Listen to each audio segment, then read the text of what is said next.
Kirkpatrick. We are here today because Mr. Kirkpatrick is advocating that his sport, candlestick jumping, be added to the upcoming Summer Olympics of 2016. Mr. Kirkpatrick, may we have a word, please? Please, call me Jack.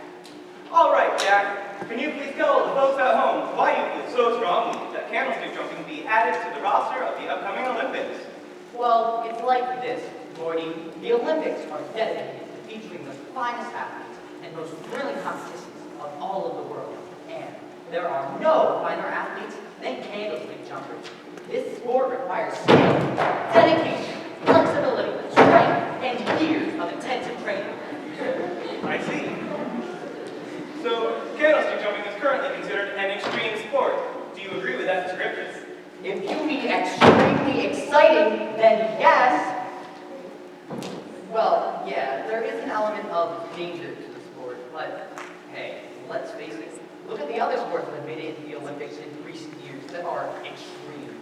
I mean, snowboarding. Where was snowboarding 20 years ago? Good point. So, how does candlestick jumping compare to the other jumping events, such as the long jump or pole vaulting? Well, the long jump is more of a horizontal event, where the length of the jump is key. The pole vault is similar in that it's a vertical jump, but hey, let's face it, they get to use a big pole to help them over the beam. Candlestick jumpers do it all on their own, Woody. One vertical leap into the air, clearing a giant tapering and flickering flame, and letting it burn on the ground.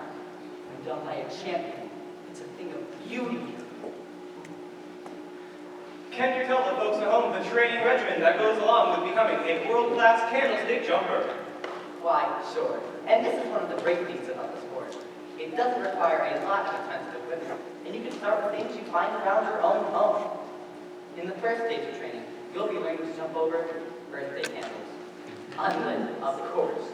Multicolored fibers are best. Of course.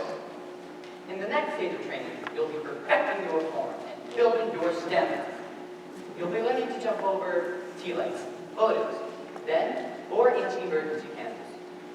Then, once you've mastered the unlit wax, it's time to tackle the big boys, the tapers. The tapers? That's right, Morty, the tapers. Now, when it comes to tapers, you've got your 6-inch, your 10-inch, and your competition standard, your 12-inch. Now, when it comes to 12-inch tapers, you must remember that they are for competition only. Do not try 12-inch tapers at home. You could get burned in all the wrong places.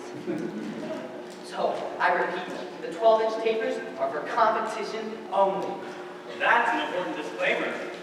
So, do you need any additional equipment to get started? Well, you will need a good pair of sneakers, a pair of fire-resistant running shorts, and a fire extinguisher. Better safety, sorry. Know what I mean?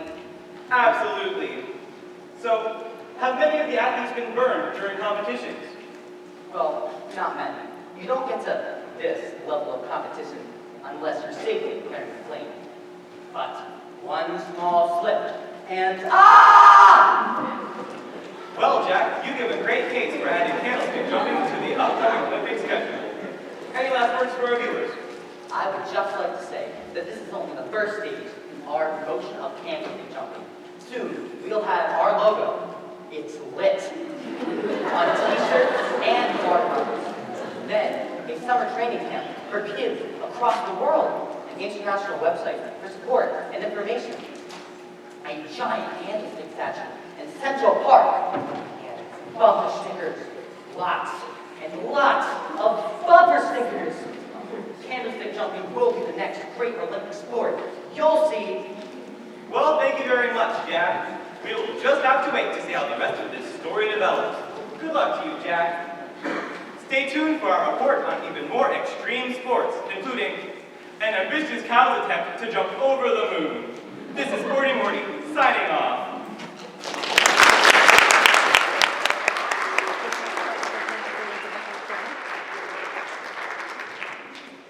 Do you feel like no one really loves you?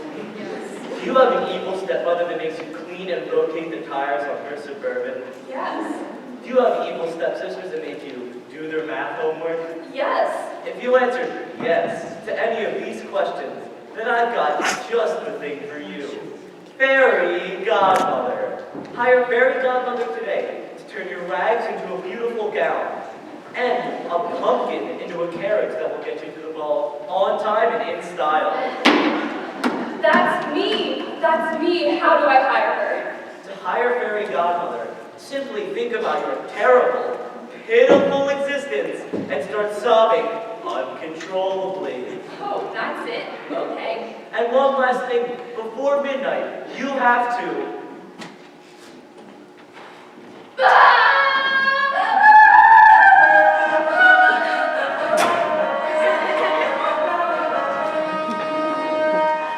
What's wrong, my child? Don't make me have to explain. The audience has to already sit through it once. Well, I understand. Your life is hard. All that cleaning and home repairs you have to do.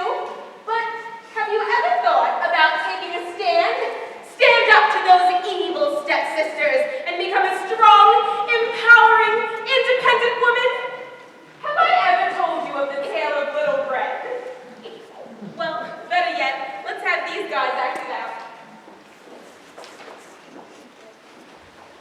Hi, my name of course implies that I am of lesser height than others, which I am. It is important to understand that my name in no way implies a judgment of character, but rather is a moniker given to me by my loving, strong, intelligent, and, in her own way, beautiful mother. The name Red was given to me by a stifling right-wing extremist who could not understand my advanced political views. I wear it now as a badge of honor for my fallen comrades.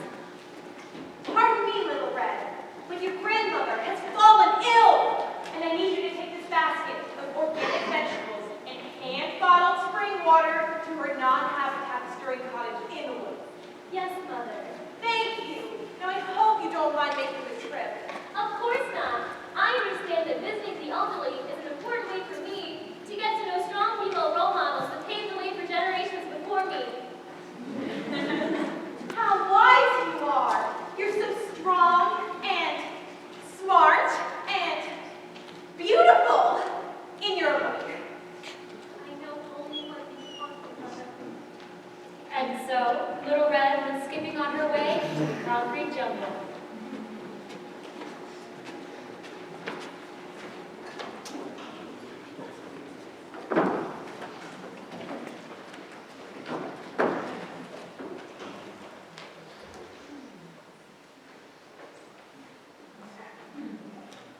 Woo! May I sit? Oh, sure. What's wrong with you? Nothing. What's wrong with you? You're supposed to be terrified of me. Run away screaming. And why would I do that?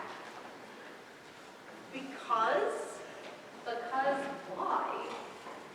Don't you realize who I am? I don't. I'm sorry. And who are you? I'm a spider. You know, the spider? You're supposed to run away in horror the moment I sit down. Nope. Sorry. Doesn't ring a bell. Would you like a pretzel? No, I don't want a pretzel. I want to scare you out of your wits. I see. I see. Why don't you try again? Boo! Ah! How was that? That was pathetic. You obviously didn't mean it. Well, I'm sorry. I'm just not afraid of spiders. Well, you certainly don't have a very good attitude about this, Missy. My name's not Missy. My name is Virginia. Virginia Muffin. And you are? I can't believe you still don't know who I am. I'm the spider. The famous spider who's supposed to scare you right off your tuffet. Don't kids read their nursery rhymes anymore? What's a tuffet? What's a tuffet? Are you kidding me? It's what you're supposed to be sitting on. Well, how can I be sitting on one if I don't even know what it is? Okay, let me try to explain. A tuffet is a low-padded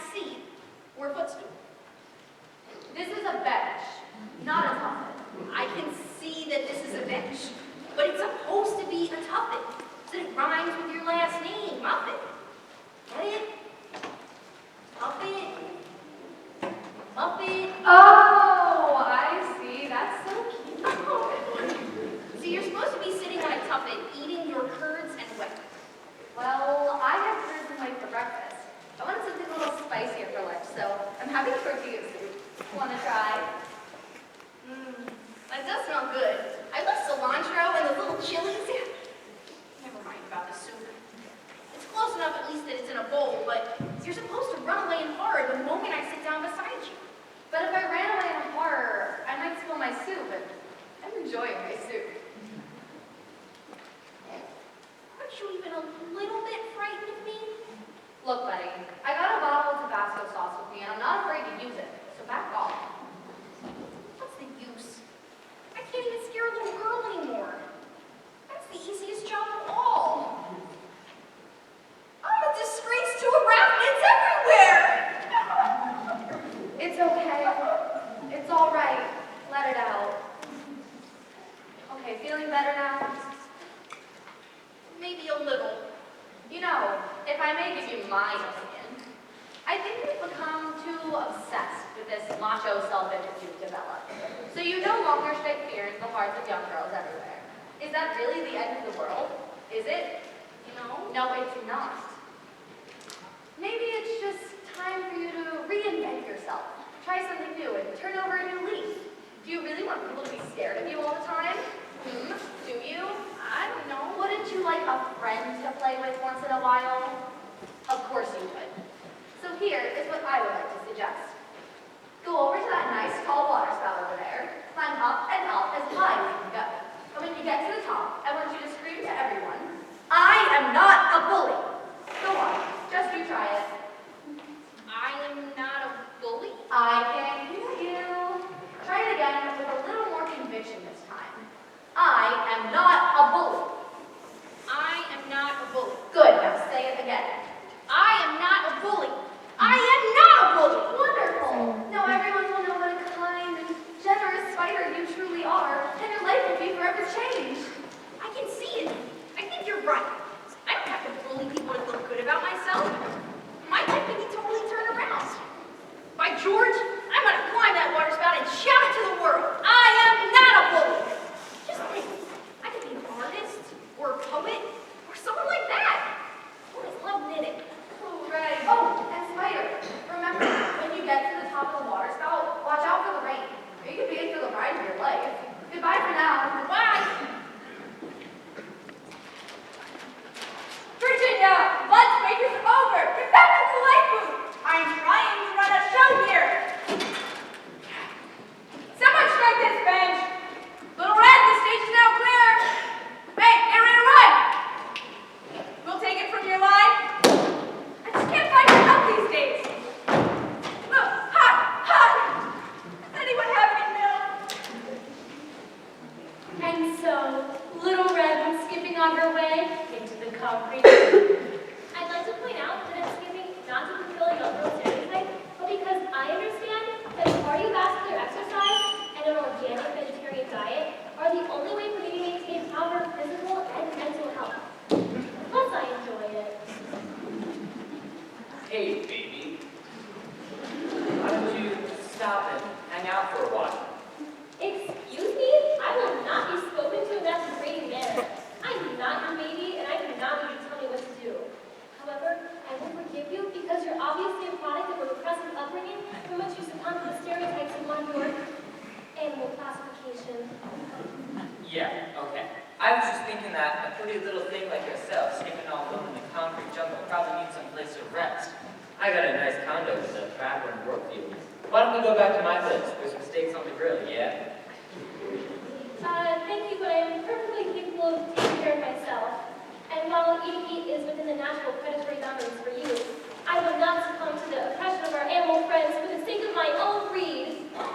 Plant eater, right? Yes. Yeah, I never got that. Plenty of lean muscle on you, though. Try to maintain my physical appearance, yes? Nice. Hey, sweet cheeks, what's the rush? I apologize, but I must get these goods to my grandmother. Grandmother, she fed you with heaven too? Grandmother is a level 4 vegan. She no longer eats any food that once cast a shadow.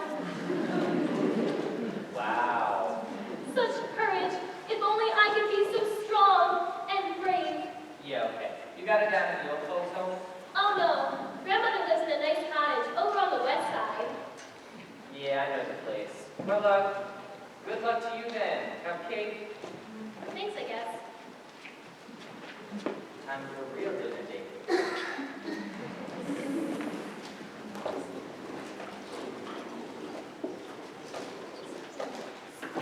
Little Red, who was a product of Western thinking, kept to the main path. The wolf, however, was not bound by such limitations. He took a shortcut and got to grandmother first.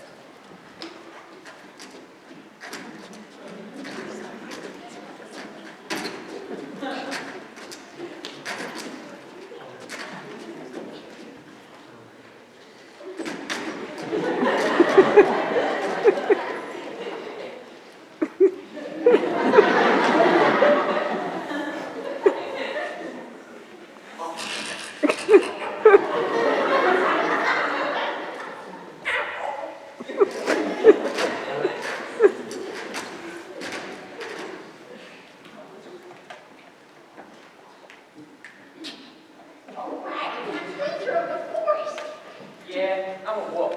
Rat. Hey, listen, I'm gonna eat you now, so don't try anything funny. Normally, I would try and burn, but my body has been weakened by a lack of protein.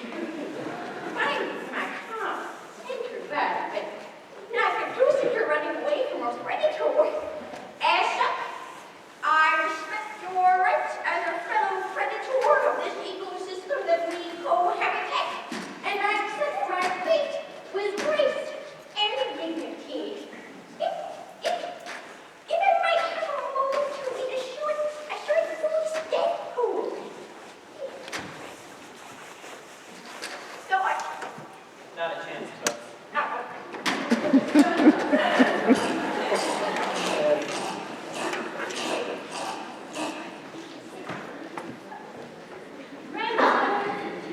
Grandmother, I've noticed some goods from mother to help you in your recovery, which in no way implies that you, as an older woman, aren't capable of taking care of yourself.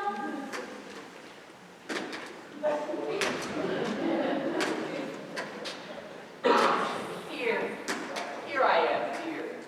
Come closer so I can see you. Why, grandmother, what large eyes you have. Perhaps from all those years spent reading political pamphlets. The better to see you with, my dear. And grandmother, what large ears you have. No doubt from those years being spent tortured by the bourgeois pigs. Pigs? Where? I mean, the better to hear your beautiful voice with. And grandmother, what long sharp teeth you have. I would have thought that those years you spent eating nothing but tree bark would have taken their toll. Perhaps I can recommend a good dentist. Not that I think any less of you because of your ungainly appearance. You're killing me. Do I have to? Get on with it. Roar! Oh, it's you! Stay where you are. Well, I have a newfound respect for you because of you've embraced your cross-dressing lifestyle. You were totally invading my personal space. Cross-dressing? Oh, the clothes. Yeah. I don't know. Somehow they make me feel pretty and vulnerable and allow me to express myself in ways I never could before. I'll save you, little girl. How dare you? I'm not even a man to save me. And besides, he has a rare gray-haired canis lupus, and I cannot allow you to harm him. Wow. No one's ever stood up for me like that before. You're so loving, intelligent, strong, and in your own way, beautiful. Finally, someone who understands. Excuse me, little girl. Does your grandmother have Wi-Fi? I totally need to tweet about this. No. And got it. Hashtag strange love.